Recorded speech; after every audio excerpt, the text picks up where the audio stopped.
Hello friends, तो आज की इस वीडियो में हम देखने वाले हैं क्लास 6 की एनसीईआरटी हिस्ट्री की बुक का चैप्टर 3।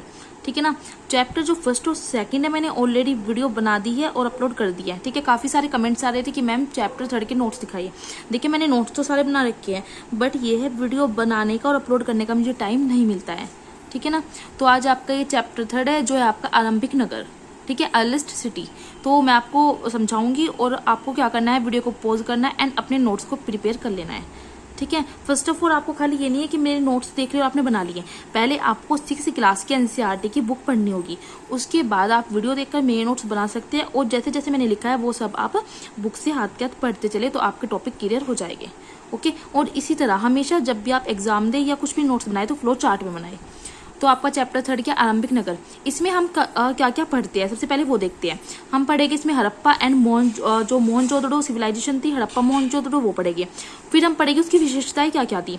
विशेषताओं में आ जाता है भवन नाले जो जिसके लिए वो फेमस था, सड़कें, और उसका नगरीय जीवन हम देखेंगे किस तरह था, नए नगर जो वहाँ पे थे, शिल्प भोजन किस तरह का था। या फिर हम इसमें पढ़ेंगे गुजरात में हड़प्पा काली नगर का सूक्ष्म निरीक्षण। तो फर्स्ट ऑफ ऑल हम देखते हैं हड़प्पा की कहानी कि हड़प्पा सभ्यता की जो शुरुआत हुई वो हमें कहाँ से हुई। लगभग 150 साल पहले पंजाब में पहली बार रेलवे लाइन बिछाई जा रही थी तो अचानक हड़प्पा पुरस्तर मिला जो आधुनिक पाकिस्तान में है।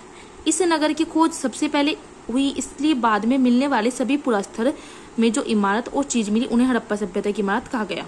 इन शहरों का निर्माण लगभग 2700 साल पहले हुआ। तो ये हड़प्पा सभ्यता किस तरह से विकसित हुई ये बताया गया है।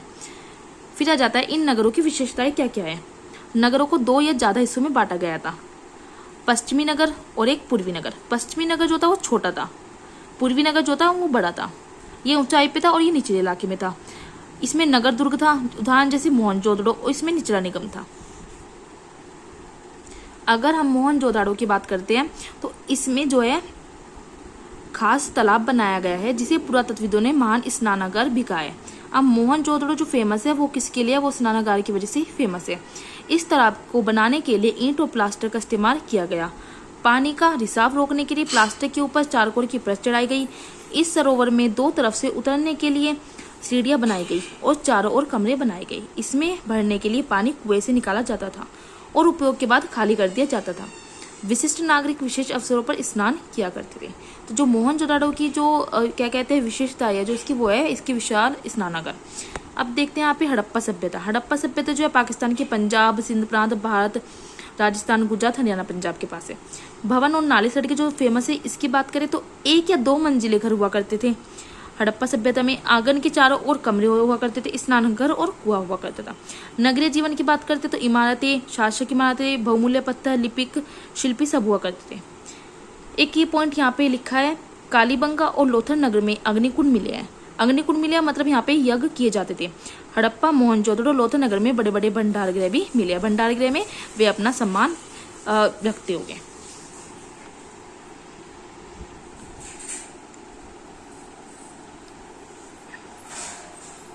अब आ जाता है नगर और नए शिल्प।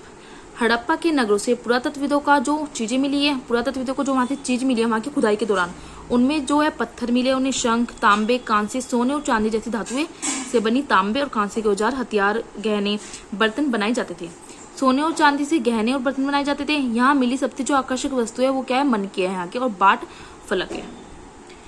बाटों को चट पत्थर से बनाया गया, बहुमूल्य पत्थर और धातुओं को तोड़ने के लिए बनाया गया होगा।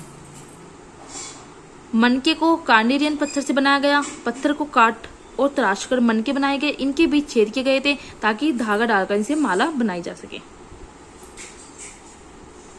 हड़प्पा सभ्यता के लोग क्या करते थे, पत्थर की मूरे बनाते थे।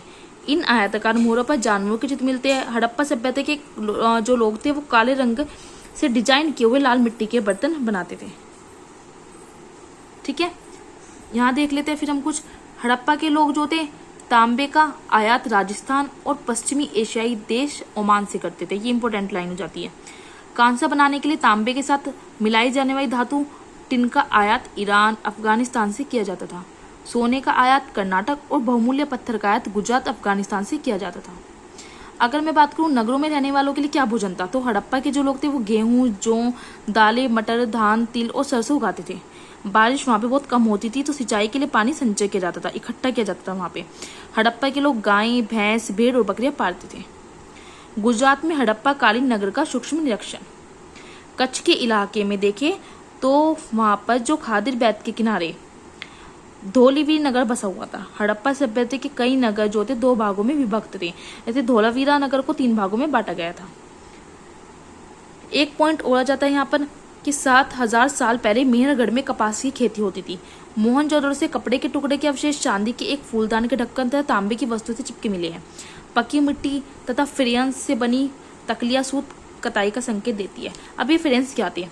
तो पत्थर और शंख जो प्राकृतिक थे। फ्रेंच मतलब होता है कृत्रिम, आर्टिफिशियल चीज। इनसे मन की चूड़ियाँ, छोटे बर्तन ये सब बनाए जाते थे। बालू या स्फटिक पत्थरों के चून को गोंद में मिलाकर उनसे बने बर्तन, उसको हम कहते हैं फ्रेंच बर्तन, मतलब कि आर्टिफिशियल होते थे ये। गुजरात में क्या पाया गया है? लोथर, साबरमती की उपनदी पर है। बंदरगाह तालाब के साक्ष्य मिले हैं यहाँ से, लोथर से। ये चैप्टर थोड़ा सा बड़ा हो जाता है, ठीक है, क्योंकि आपको पता है हड़प्पा सभ्यता तो काफी ज्यादा बड़ी है और सिंधु सभ्यता, हड़प्पा सभ्यता से क्वेश्चन काफी ज्यादा आते हैं, ठीक है। हड़प्पा सभ्यता के अंत कैसे हुआ? तो 3900 साल वर्ष पहले बदलाव हुए। क्यों हुए? क्योंकि शासकों का यहाँ पे नियंत्रण क्या हो गया था? समाप्त हो चुका था, ठीक है। और कुछ इसके प्राकृतिक कारण भी थे, जैसे जंगलों का विनाश हो चुका था, प्राकृतिक संपदा, नदियों और जो नदियां सूख गई थी, बाढ़ आ गई थी, तो प्राकृतिक कारणों कुछ शासकों का नियंत्रण समाप्त हो गया था, तो हम कह सकते हैं हड़प्पा सभ्यता का अंत हो गया था। और कुछ कहे तो जो बदलाव थे, नगरों को छोड़ दिया था लोगों ने, मोहरे, बाट प्रयोग, इन सब का प्रयोग बंद हो चुका था, आयात कम हो चुका था। अब जब आयात कुछ नहीं हो रहा है, वहां पे सब नगरों को लोगों ने छोड़ दिया, तो हड़प्पा सभ्यता का अंत होना निश्चित ही है। मोहनजोदड़ो की शहरी जो संरचना थी वो नष्ट हो चुकी थी।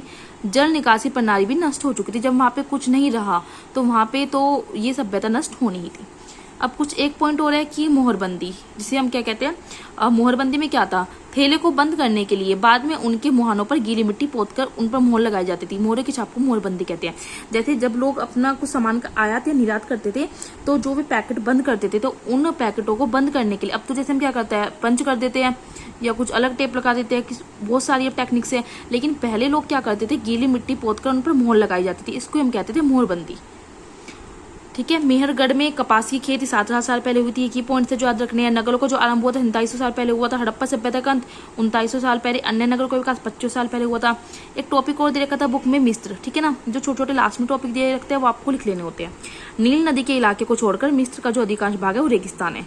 दुनिया के इतिहास में शवों को दफनाने की परंपरा को देखते हुए मिस्र में सबसे ज्यादा धन दौलत खर्च किया जाता था। मिस्र तो पता है आपको, मम्मीज मिलती है वहां पे, ठीक है ना। तो चलिए आपका चैप्टर कंप्लीट हो जाता है। मैं स्टार्टिंग से दिखा रही हूँ, आपको क्या करना है, वीडियो को पॉज कर लेना है और अपने नोट्स को प्रिपेयर कर लेना है।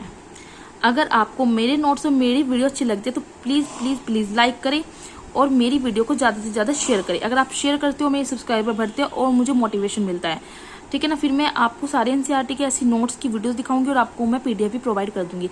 बट आपको मेरा ये काम करना है कि आपको मेरी वीडियो को शेयर करना है, ठीक है ना भाई। क्या है, आपको पता है कि यूट्यूबर के लिए सबसे जरूरी होता है कि जब उसके सब्सक्राइबर इंक्रीज होते हैं तो उसे मोटिवेशन मिलता है, ठीक है ना। फिर वो और ज्यादा वीडियो बनाता है। लेकिन क्या है, अगर उसके सब्सक्राइबर इंक्रीज नहीं होते हैं, उसका वॉच टाइम इंक्रीज नहीं होता है, तो फिर वो वीडियो बनाना बंद कर देता है, ठीक है ना। तो आपको बस इतना काम करना है कि फ्रेंड्स को अपने शेयर करना है, लाइक करना है, कमेंट्स जरूर करना है। आपको कमेंट्स में जरूर बताना है मुझे आपको नोट्स कैसे लगता है। आप देख लेते हो बट कमेंट्स नहीं करते, आपको कमेंट्स में जरूर बताना है।